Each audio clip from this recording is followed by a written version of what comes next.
Ursula von der Leyen եկել է, ես չհասկացա, $18 միլիոն, հա, դա տվել է այս արտահանման խնդիրները լուծելու համար, թե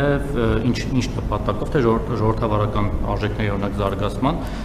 կարծում եմ օրինակ, որ հետո մի երկու արկղ ծիրան տաներ ԱԳ-ին էլի օգնած կներ, որտեվ ամեն դեպքում այդ գումարներով ռուսական այդ սանկցիաների խնդիրներով չեն լուծում արտանողների, բայց ժողովրդավարության կոնտեքստում ուզում եմ մի բան ասել, այսքան տարի մենք Հայաստանում անկախ ավտորիտար է եղել, կիսա ավտորիտար մեր իշխանությունը Հայաստանում միշտ Ադրբեջանի նախագահին անվանել ենք բռնապետ եւ մենք որպես դրոշակակի ժողովրդավարության բաստիոն իսկապես հանդես ենք եկել տարածաշրջանում։ Ինձ հետաքրքիր է դուք Իլհամ Ալիևին ինչպեսի ղեկավար եք գնահատում, ժողովրդավար ղեկավար է նա, թե այնուամենայնիվ բռնապետ է, եւ եթե ձեզ հետ համեմատենք, եթե ժողովրդավարը ապա դուք եք ավելի ժողովրդավար թե Ալիևը, իսկ եթե բռնապետ է ապա դուք եք ավելի բռնապետ թե Ալիևը, եւ Ursula von der Leyen-ը Հայաստանում ժողովրդավարության մասով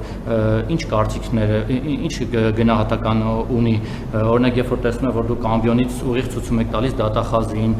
դատավորներին, դատական համակարգին, կասկածի տակ եք դնում դատարանների որոշումները, Տիկին von der Leyen օրինակ այս մասով ինչ որ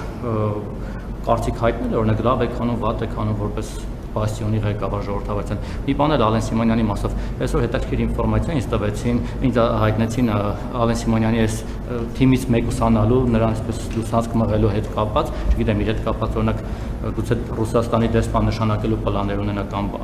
այլ ինձ ասացին, որ ձեր կինը Աննա Հակոբյանն է նաև դերակատարում ունեցել, որ Ալեն Սիմոնյանը այսպես քաղաքական process-ներից դուրս գա,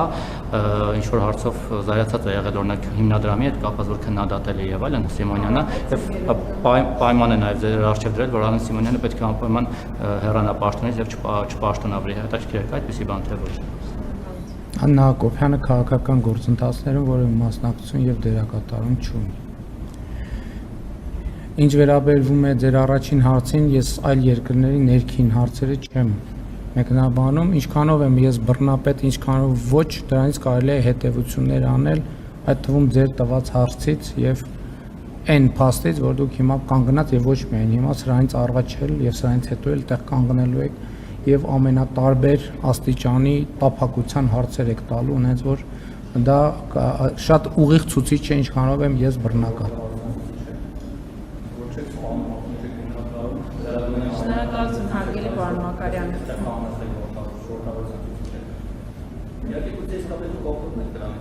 Պարոն Մակարյան, մեր մյուս լրագրողները նույնպես հարցեր ունեն։ Շնորհակալություն իրավաբաններին։ Ես ձեր հարցերին պատասխանեցի։ Ես ձեր հարցերին պատասխանեցի։